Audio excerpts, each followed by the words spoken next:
Hi చెల్లి. Hi అక్క. Oh my God, ఈ రోజు ఇంత సెక్సీగా రెడీ అయ్యి వచ్చావు. పోటీ ఇద్దామని. కిసిక్ టాక్స్ అనగానే మొత్తం జిగేల్ జిగేల్ అని మెరుపులాగా వచ్చావు, మెరుపు అంటే తీగలాగా. నీ ముందు కాస్త గ్లామర్ గా కనిపించాలి కదా అనుకున్నాను, బట్ అవ్వలేదు. అది వేరే Dominate విషయం. చేద్దాం. ఎస్, బట్ అది అవ్వదు కదా. ఈ సారీలో ఇట్లా రాగానే మా కెమెరామెన్స్ అందరూ ఆలియా భట్ వచ్చింది, ఆలియా భట్ వచ్చింది అన్నారు. బట్టుంది కానీ ఆలే లేదు ఇక్కడ. బట్టుంది కానీ ఆలే లేదు ఇక్కడ. ఆ నడుము చూడగానే ఇలియానా అన్నారు. నన్ను ఇలియన్ అన్నారా? ఏలియన్ అనుకుంటా, సరిగా వినలేదు నువ్వు. ఎందుకక్క పొగుడుతున్నా? అనవసరంగా నాకు లేనిపోని ఆశలు వస్తున్నాయి లోపల. నిజంగా నేను ఇలియానా ఉంటానా, నేను ఇలా ఉంటానా నాకే డౌట్ కొడుతుంది. నీకు ఇక్కడ అందో లేకపోయినా ఇక్కడ ఉంది. ఎప్పుడు వెళ్ళావు లోపలికి? ఎప్పుడు వెళ్ళావు లోపలికి? సరే, ఏం చేస్తున్నావు, ఎలా ఉన్నావు చెప్పు ఫస్ట్. నేనైతే present Jabardasth, Sridevi, mentor mentor mentor mental ఏదో కానీ మెంటల్ లెక్క ఉంది నాకు. అసలు కొత్తగా ఉంది అక్కడికి వెళ్ళిన తర్వాత. మెంటర్ గా వెళ్ళిన తర్వాత యా, అంటే బేసిక్ గా ఆర్టిస్ట్ వరకే నేను. అంటే నార్మల్ గా స్కిట్లు అవి ఇవి చేయడమే కానీ ఫస్ట్ అంటే ఒక మెట్టు ఎక్కినాను కదా. సో అక్కడికి వెళ్ళిన తర్వాత చాలా ఫస్ట్ భయం వేసింది నాకు. ఎందుకు భయం వేసింది? మెంటర్ అంటే అక్కడికి వెళ్ళిన తర్వాత కంటెస్టెంట్ లాగానైతే కాదు కదా. సో మాట్లాడే విధానం కానీ అది కానీ ఇది కానీ కొద్దిగా కొత్తగా అనిపించింది. బట్ తర్వాత అలవాటు అయిపోయింది. ఆది గారి దగ్గరికి వెళ్ళి ఒక్క వేవ్ చేయగానే ఇట్లా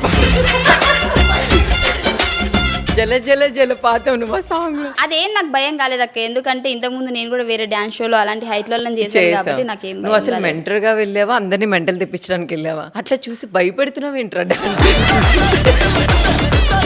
అంటే జనాలకి కొద్దిగా భయం ఉండాలి కదా ఫైవ్ అంటే. మన వాళ్ళు సో నిన్ను అట్లా ఎంకరేజ్ చేసినప్పుడు మెంటర్ గా అనగానే చాలా హ్యాపీగా ఫీల్ అయ్యా. ఎందుకంటే నువ్వు బిగ్ బాస్ కి వెళ్ళావు, వేరే షోలో మెంటర్ గా కూడా చేసావు, ఆదివారం పరివారం సపోర్టివ్ గా చేసావు. మన వాళ్ళు నీకు ఆ గుర్తింపు ఇవ్వడం అయితే మాకు అయితే చాలా చాలా హ్యాపీగా అనిపించింది. తన మంచితనమే తను ఇంకా ముందుకు తీసుకెళ్తుంది. Thank you. ఇంకేం చేస్తున్నావు డీ కాకుండా? మన జబర్దస్త్, శ్రీదేవి అండ్ బయట ఈవెంట్స్. ఏంటి నాగబాబు గారు ఉంటే నేను చేయను అని చెప్పి జబర్దస్త్ సిట్ నుంచి బయటకు వచ్చావంట.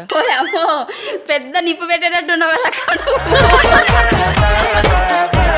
నాగబాబు గారు మీరంటే మా ఫాదర్ లాగా, ఇవి చూడండి మీరుంటే చేయనందండి. ఇదంతా కల్పితాలు మాత్రమే, అమ్మతో నాకేం సంబంధం లేదు. బేసిక్ గా నాగబాబు సార్ వస్తున్నారంటేనే ఒక మంచి ఎనర్జీ. అండ్ ఇంకోటి ఇంకా చెయ్యాలి, ఆయన దృష్టిలో పడాలి మనం. ఎందుకంటే చాలా లాంగ్ ఇయర్స్ తర్వాత మళ్ళీ రీఎంట్రీ ఇచ్చారు కాబట్టి మనం స్కిట్ చేయడం అనేది ఒక అదృష్టం అనుకుంటాం. చెప్తున్నా, ఫస్ట్ స్కిట్ కి చాలా భయపడ్డా, కానీ ఎనర్జీ మాత్రం అక్క సూపర్ ఉంది. సార్ వచ్చింది. అవునా? ఎట్లా ఉంది? మళ్ళీ మన ఇంద్రజమ్మ వచ్చారు, కొత్త కళ వచ్చింది వాళ్ళిద్దరి వల్ల. నిజం చెప్పాలంటే కొత్త ఎనర్జీతో పాటు కొత్త కళ కూడా వచ్చింది. అండ్ ఇంకా చెయ్యాలి అన్న ఒక ఉత్సాహం మాలో పొంగుకొచ్చింది. మళ్ళీ రీఎంట్రీ ఇచ్చిన నాగబాబు గారి జడ్జిమెంట్ బాగుందా? మనందరికి అలవాటైన ఇంద్రజమ్మ జడ్జిమెంట్ బాగుందా? బామో,